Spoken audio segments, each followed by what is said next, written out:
The project, which has been generously sponsored by the World Bank, kicked off with a series of engagements with local stakeholders, highlighting its core mission to uplift the communities and preserve the natural beauty of the coastal areas.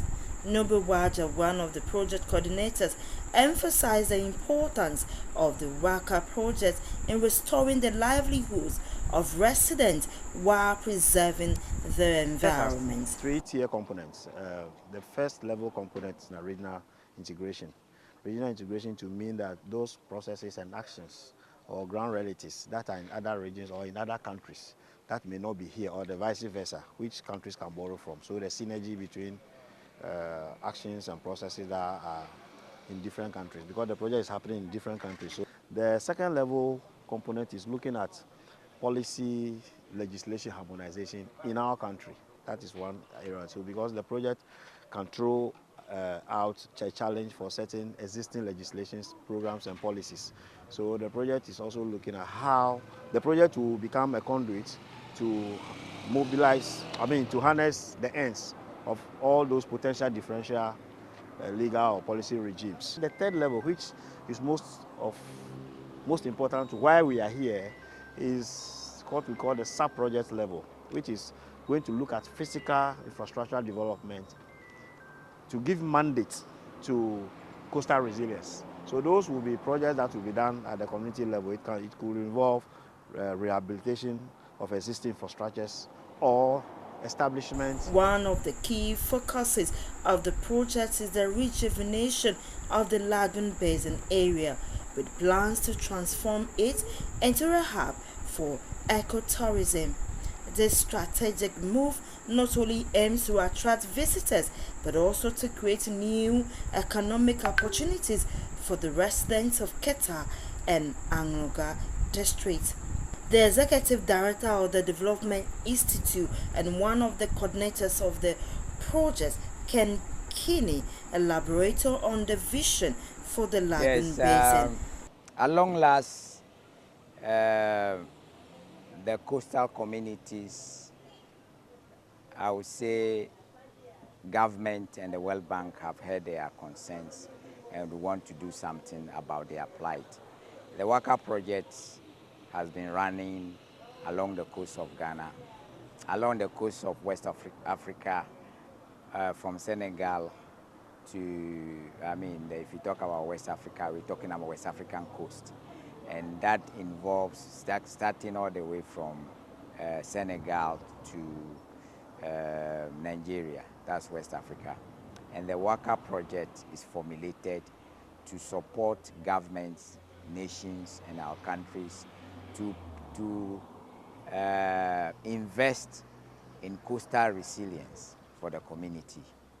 So the project is looking at, one, because it is a regional project, is looking at how to harmonize good practices within the countries along West Africa. NGOs are brought into this project because the World Bank, as a learning bank, has decided that they want to experiment how citizens will participate in such a project. They are supposed to, because citizens also have some knowledge, the project will tap on those knowledge, build their capacity, and they can use them to the maximum. A development expert, Joel Degg, was hopeful of a successful takeoff of the project implementation. The Waka project, or the Waka RESIP, West Africa Coastal Areas Resilience Investment Project, is a World Bank finance project for West African countries suffering from coastal erosion and flood issues. So Ghana has been chosen as part of the countries to benefit from this project. So in Ghana, the project is taking place in Greater Accra and Volta region. And in Volta region, it encompasses 3 districts: the Angogan district, the Keta municipality, and the Ketu South municipality. These are the 3 districts east of the Volta estuary. And this place in Ghana is a hotspot, the most affected coastal areas. so long as coastal erosion and tidal waves action is concerned. So this project has come to, protect the coast somehow, and using either the gray technology or the green technology, that's the nature-based technology, either the groins or the seawalls or the beach nourishment, so that those suffering from the coastal erosional activities will have some respite. So the project is looking at communities like Fuvema and Keta and Adina, Salakopo, Agaveji in the Ketu South District. So it is to, protect the coast and build resilience for the coastal community so far as the resource management is concerned.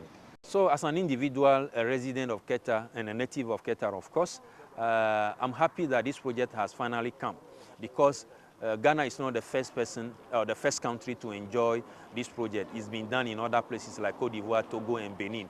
Yeah, so this project coming to Ghana, especially Keta area, is a joy to some of us, because we have been suffering from this coastal erosion and tidal wave and the flood issues for some time now. And we believe this project will be, somehow a solution to this perennial environmental threats that the area has suffered all these years. During the meetings with stakeholders, assurances were given that the Waka project would prioritize the needs and aspirations of the community members. However, a 4-member committee was formed to help with intermediaries. As the Waka project gains momentum in Ghana, it stands as a beacon of hope for coastal regions across West Africa. Ivy Satoji for joining.